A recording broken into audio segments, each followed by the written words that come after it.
Ассалаумағалейкум туғандар, қандайсыздар? Назарыңыздарда қайырдан эле базары жоқ каналы.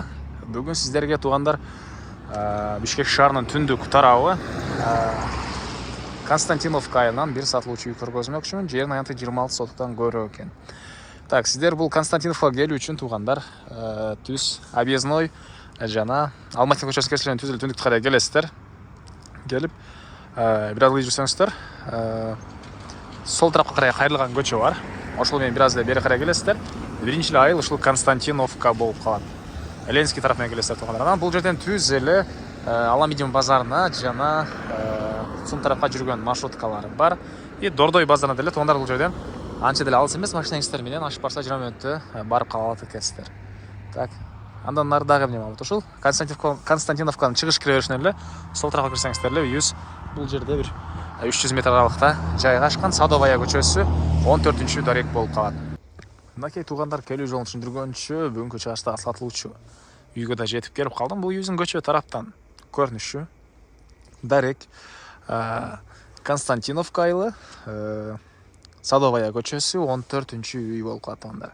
Сиздер мынакей бул тарап менен айылдын киреберишинен эле киресиздер. Оң тарапка карай экинчи көчөдөн кирсеңиздер эле мына катардагы экинчи үй. Так, дагы эмне маалыматы? Жерин аянты 26,5 соток экен. Эң эле так, бул жак чегерасы бул жерден башталат.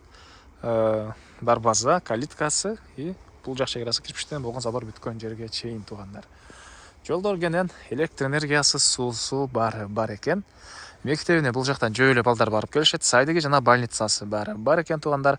И жанагы центральный көчөдөн түз Аламидин базар жака жүргөн маршруткалар бар. Машинеңиздер менен Дордой базарына деле бат эле барсаңыздар болот экен. Бул жактан түз Ленинский менен чыгасыздар. Объездный оңго бурулсаңыздар Дордой базар тарапка деле барсаңыздар болот. Андан ары бул коросу. Мынакей негизинен жерин аты 26 соток, калсаңыздар участокты экиге бөлсөңүздөр деле бар экен, болот экен. Үйдүн арт тарабында эле мынакей кенен дагы ал жака участокко кирип кеткенге мындай жол калтырсаңыздар болот. Жай бар. Бул жакта 52 квадрат метр болгон үйүбүз 3 бөлмөдөн турат. Перехожкадан сырткары коросунда мындай баня жана башка ушундай склад помещение бар. Так, дагы эмне маалыматы?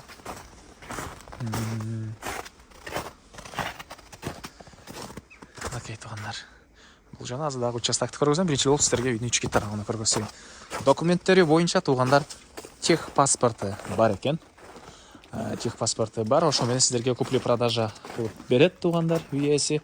Негизинен бул Константиновка мурдакы Союз учурундагы айылдардын бири, жаңы конуш эмес.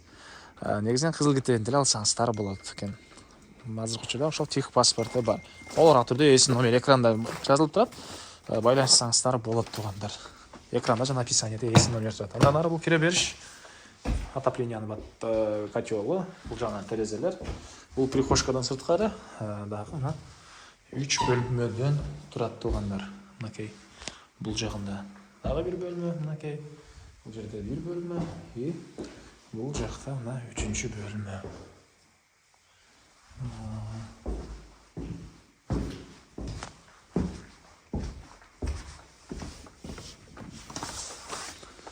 Так. Андан ары мынакей үйүбүздүн бул тарабында дагы ушунча бош жер. Анан тугандар бул Константиновкада бардык эле региондордон жана башка улуттардан деле жашагандары бар экен. Үй ээси деле өзү тугандар ошол орус улутундагы кишилер. Так. Андан ары бул жак чегерасы мына бул тараптан башталат. Түнөн ал жак чегерасына келип бул жакта кошто менен ортодо зумтору бар тугандар. Дагы эмне маалыматы? Тынч. Мал менен алектенсеңиздер, малга деле алектенсеңиздер болот. Калсаңыздар жер менен алектенсеңиздер, тегер четте полиялар, Аламидин базарына түз жүргөн маршруткалар бар. И Дордой базарына деле прям жакын эмес тугандар, барып иштеп келгенге болот да. Анча деле алыс эмес, объездный чыгасыздар оң тарапка. Бир 20 мүнөткө жетпеген аралыкта жетсеңиздер керек. Дордойго деле келип пробка болуп калбаса. Так. Анан эң эле батыш чек арасы мынакей бул жактагы вишняларга чейин болуп калат. Мынакей туугандар. Бул вишняларга чейин болуп калат. Дагы эмне маалымат туугандар, мынакей могу терек бүткөн жерге чейин. Терек бул вишнялар деле ушул үй ээсине караштуу. Келсеңиздер дагы үй ээси сиздерге чек аралагын тактап көргөзүп берет. Так. Бул тарап чек арасы мына. Жанакы Зымтордун туш тарабынан бери карай келе берет. Мына чек ара өзү эле байкалып жатат туугандар.